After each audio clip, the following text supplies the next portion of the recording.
Hallo ihr Lieben, hier spricht wieder Jenny Siering, dein Energy- und Transformationscoach. Ich freue mich, dass du heute wieder zum Herzeit-Podcast eingeschaltet hast, dein Podcast für deine Inspiration und Transformation. In der heutigen Folge möchte ich mit dir über das Thema sprechen, wir sollten uns nicht schlanker haben wollen, sondern energetisch stark. Und in dieser Folge bespreche ich mit dir, wie du es schaffst, energetisch stark zu werden, was energetisch stark bedeutet, warum ich es als so essentiell ansehe, dass wir energetisch stark sein sollten und nicht schlank. Und ich nehme dich auf eine kleine Reise mit, wann ich angefangen habe, an meinem Körper zu zweifeln und warum und wie ich es geschafft habe, dort rauszukommen und ich es jetzt sagen kann, dass ich mich energetisch stark wiederfühle, auch nach meiner Schwangerschaft. Wie schon gesagt, ich möchte dich auf eine kleine gedankliche Reise mitnehmen. Dabei nehme ich dich mit auf meine Reise, eine Reise zurück in meine Kindheit, in meine Jugend. Vorweg möchte ich sagen, ich hatte zum Glück nie große Probleme mit meinem Essen oder auch mit dem Nichtessen. Doch ich weiß, dass viele Frauen und auch einige Männer dieses Problem haben mit dem zu wenig, mit dem gar nicht essen oder mit dem Überessen. Deswegen ist mir diese Folge nochmal so ganz, ganz wichtig. Lass uns auf die Reise zu mir gehen. Als ich jugendlich war, hatte ich die normalen Zweifel bezüglich meines Körpers. Und waren diese Zweifel wirklich normal? Also sind Zweifel an unserem Körper normal? Und auch sind die normalen Zweifel an unserem Körper normal?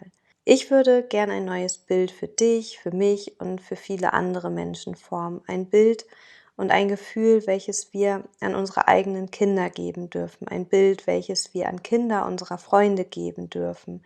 Ein Gefühl, dass wir nicht schlank sein müssen, sondern dass wir energetisch stark sein dürfen. Diese neuen Kinder sagen dann nicht, ich hatte Zweifel an meinem Körper oder ich habe Zweifel an meinem Körper oder ich hatte normale Zweifel an meinem Körper, als ich jugendlich war. Und ich hoffe, dass diese neuen Kinder sagen, ich fühle mich wohl mit mir, denn ich fühle mich energetisch stark. Und ich bin besonders, so wie jeder andere Mensch auch besonders ist. Und wenn wir uns energetisch stark fühlen, dann dürfen wir in Liebe und in Frieden durch diese Welt gehen und dürfen uns selber lieben. Und wenn wir uns selber lieben, dürfen wir das weitergeben. Denn schlank, dünn und dürr zu sein, sollte nicht unser Ziel sein. Es sollte sich als normal anfühlen, dass wir uns energetisch stark fühlen möchten. Wenn wir uns energetisch stark fühlen, fühlen wir uns automatisch gut und strahlen von innen.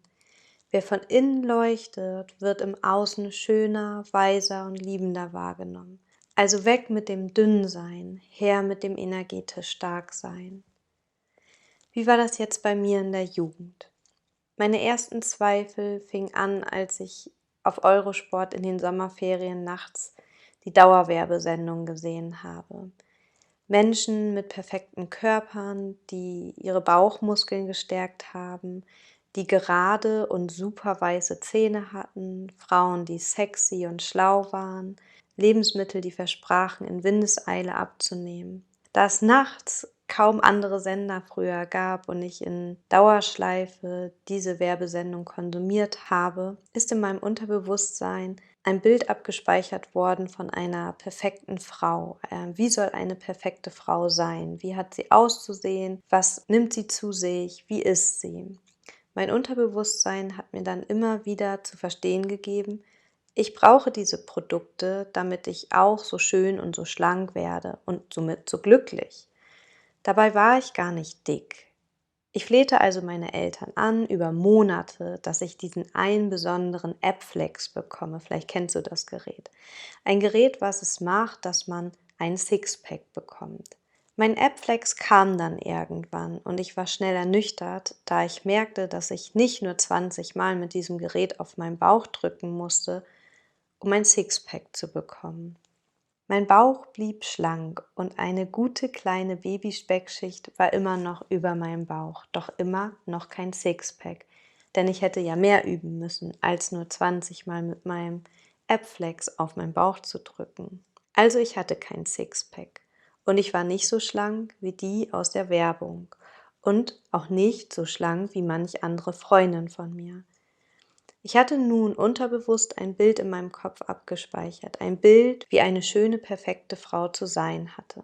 Die Frau, die gut ankam, die gesund ist, die geliebt ist, die fit ist und die glücklich ist. Gegen Fit-Sein ist ja nichts einzuwenden. Doch sind Frauen mit einem Sixpack wirklich glücklich? Diese Frage konnte ich mir früher natürlich gar nicht stellen. Also frag du dich doch mal, ab wann hast du angefangen, dich zu vergleichen? Und sind diese Menschen, mit denen du dich verglichen hast, wirklich glücklich? Die Werbung im Fernsehen, in Zeitschriften, auf YouTube, Instagram oder auf Plakaten hat also einen großen Einfluss auf unser Unterbewusstsein.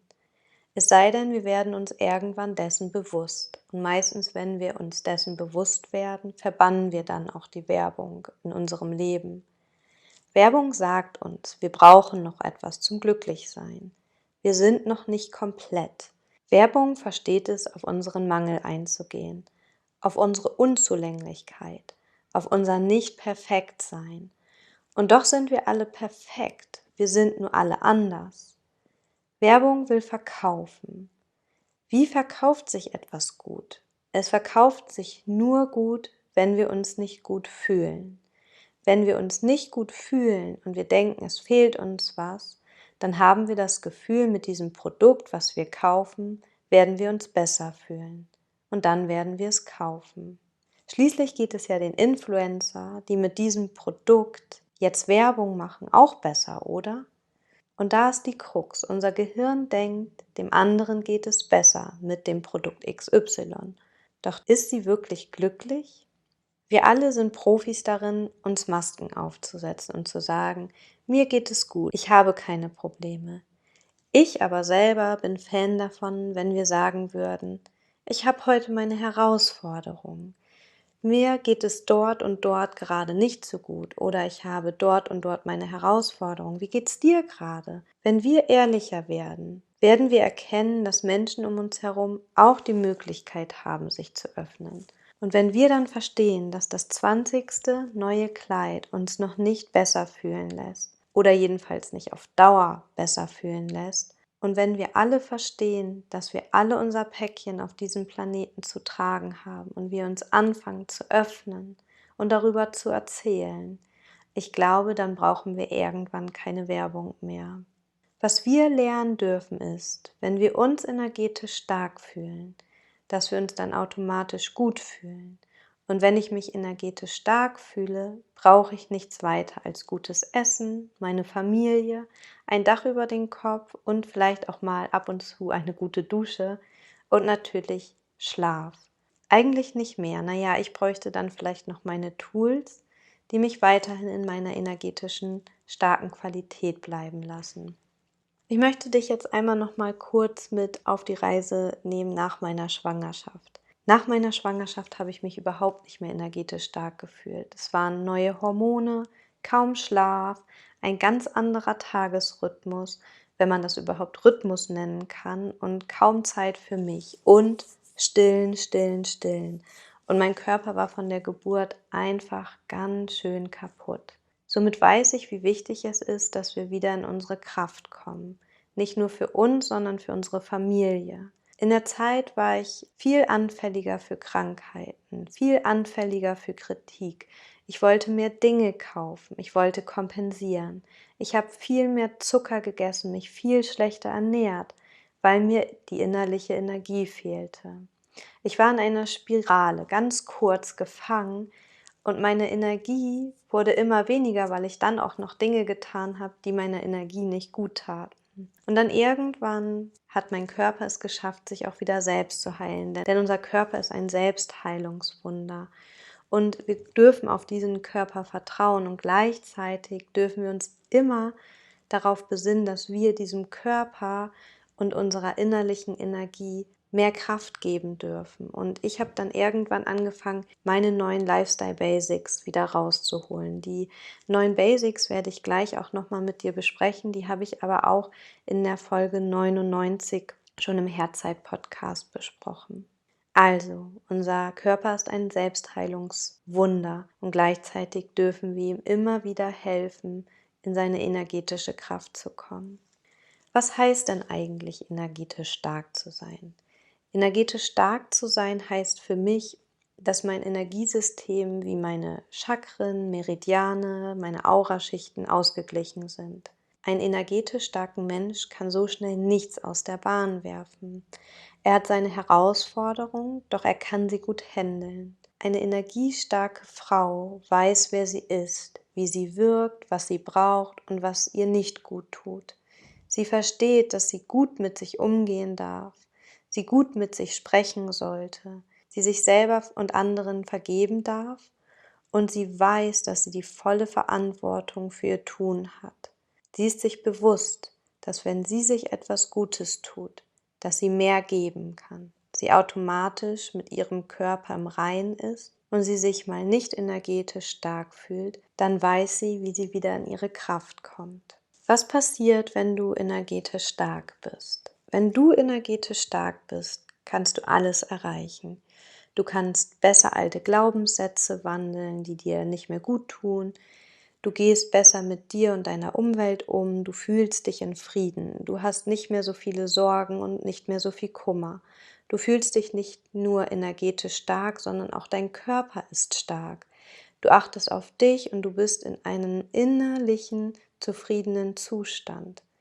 Das Außen ist dir dann nicht mehr so wichtig. Es ist dir nicht so wichtig, was andere über dich denken, wie andere ihr Leben leben, was andere alles haben oder was andere alles nicht haben. Du bist so zufrieden, wie du und deine Familie ihr euer Leben lebt.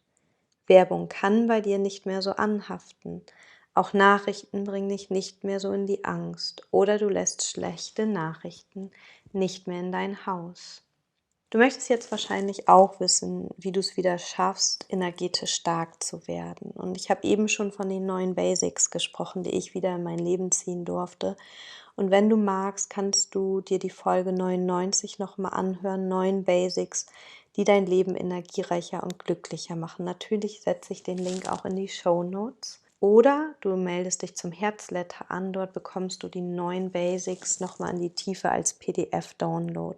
Hier in dieser Folge werde ich die 9 Basics einmal nur kurz mit dir anreißen, denn ich habe noch tiefere Tipps für dich, wie du in deine energetische Kraft kommen kannst und die mir nochmal unglaublich helfen. Also die 9 Basics, die du auch in der PDF bekommst, wenn du dich zum Herzletter anmeldest oder in der Folge 99 anhören kannst. Die 9 Basics sind: eine richtige Atmung zu haben, frische Luft zu haben, angemessen dich über den Tag zu bewegen, dich gut zu ernähren, genügend klares Wasser zu trinken, bestimmte natürliche Nahrungsergänzungsmittel zu nehmen, einen guten Schlaf zu haben, zu meditieren und dankbar zu sein.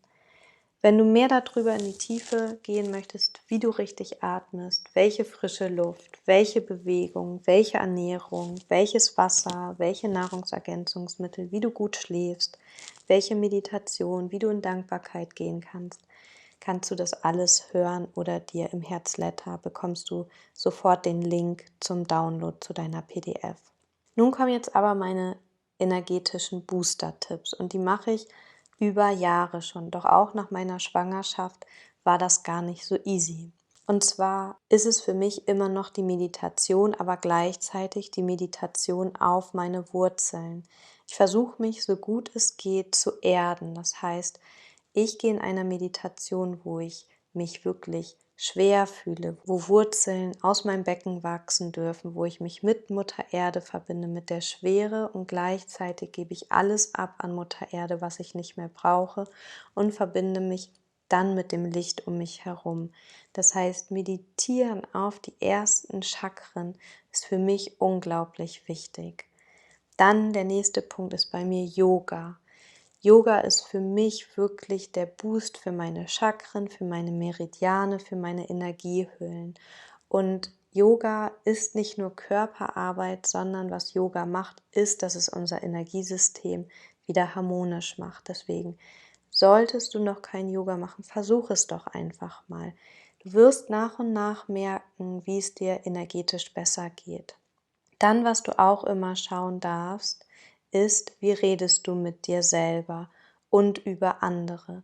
Es zieht uns unglaublich viel Energie, wenn wir schlecht mit uns reden. Wir sind meistens die schlechteste Freundin, die wir für uns sein könnten. Und wie ich am Anfang das verstanden habe oder darauf bewusst gehört habe, wie ich tagtäglich mit mir rede, habe ich gedacht, mit der Frau wäre ich im richtigen Leben nicht lange befreundet.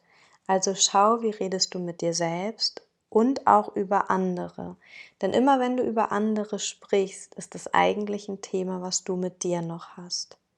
Handle immer bewusst und das versuche wirklich zu beherzigen. Versuche alles bewusst zu machen, bewusst, wie du sprichst, bewusst, wie du denkst, bewusst, wie du liebst, bewusst, wie du isst, bewusst, wie du durch deinen Alltag gehst. Werde dir allen bewusst, auch was du liest, was du konsumierst, und frag dich immer, ist es für mich richtig? Vergebe dir und anderen.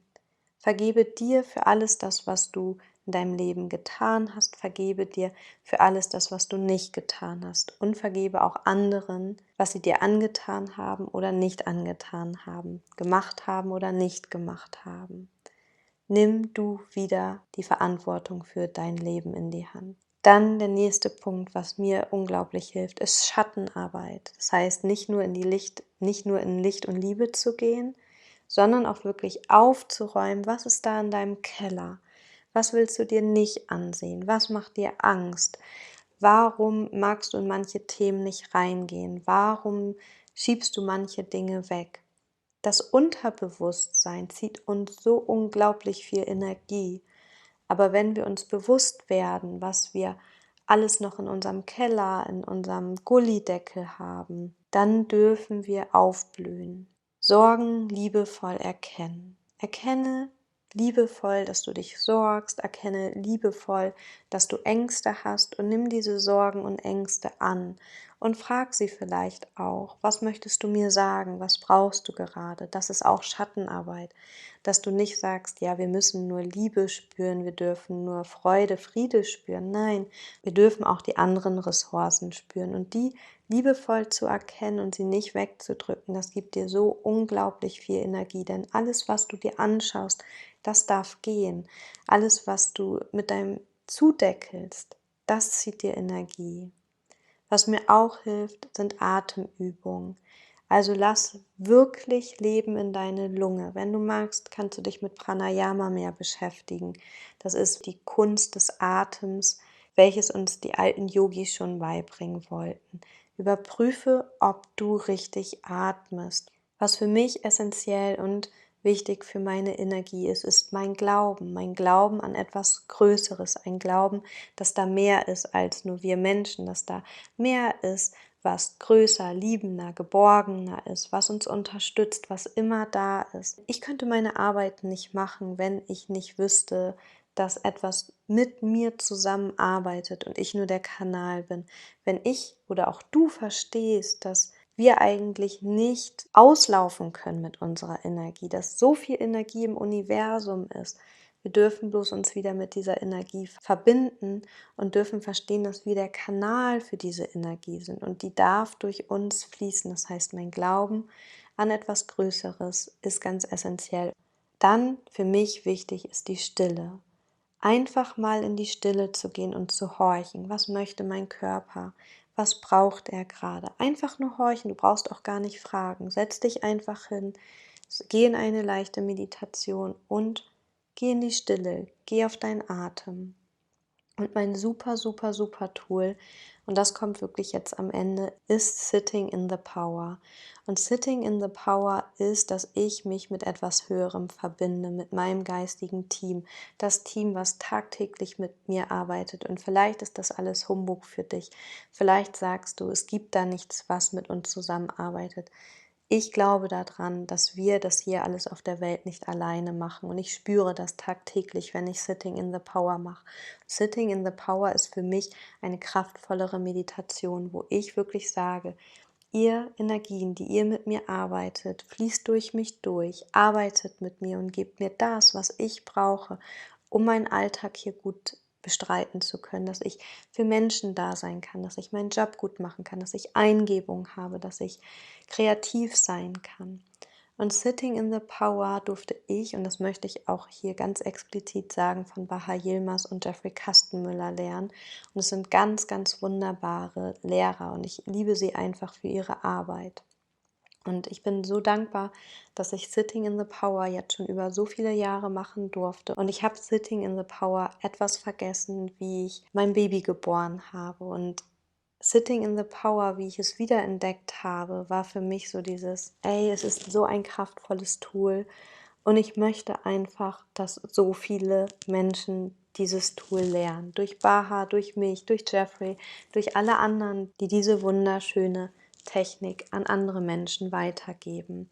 Und dieses Weitergeben möchte ich auch irgendwann mit dir machen, das erzähle ich gleich nochmal, doch ich möchte einmal mit diesem Thema hier abschließen. In deine energetische Kraft zu kommen, ist einfach ein ganz wundervoller Weg und inkludiert, dass du, wenn du in deiner energetischen Kraft bist, du dich mit dir einfach wohlfühlst. Du fühlst dich in Liebe mit dir. Du brauchst dann nicht mehr diesen Sixpack, dünn zu sein, dürr zu sein. Klar stellt sich dein Körper, wenn du auf diese wunderbare energetische Reise gehst und diese Lebensweise annimmst, stellt sich dein Körper darauf ein, so zu sein, wie er sein sollte, wie er sein darf. Und das heißt vielleicht, dass du jemand bist, der dann sehr dünn wird, dass du vielleicht ein schönes Mittelmaß bekommst oder dass du auch deine wunderschönen, tollen Kurven behältst. Und es geht nicht darum, schlank, dürr zu sein, sondern dass wir uns energetisch stark zu fühlen, denn dann fühlen wir uns von innen einfach wohl mit uns und dürfen nach außen strahlen. Also, wenn du Lust hast, tiefer in diese energetische Welt einzutauchen und somit auch in deine energetische Kraft einzutauchen, dann melde dich zum Herzletter an. Denn im Herzletter wirst du erfahren, wann du dich Ende September zum Healing Power On Online-Kurs anmelden kannst. In diesem Kurs wirst du lernen, wie du dich energetisch in deine Healing Power bekommst. Du wirst auch das Tool Sitting in the Power lernen. Also, solltest du Lust dazu haben, melde dich zum Herzletter an. Alles bekommst du entweder auf meiner Homepage www.herzeit-hamburg.de/Herzletter-anmelden oder du gehst in die Shownotes. Und ich freue mich, wenn wir zusammen dich in deine Kraft bringen dürfen. Und nicht nur für dich, sondern auch für unsere Freunde, für unsere Familie und somit für unseren Planeten.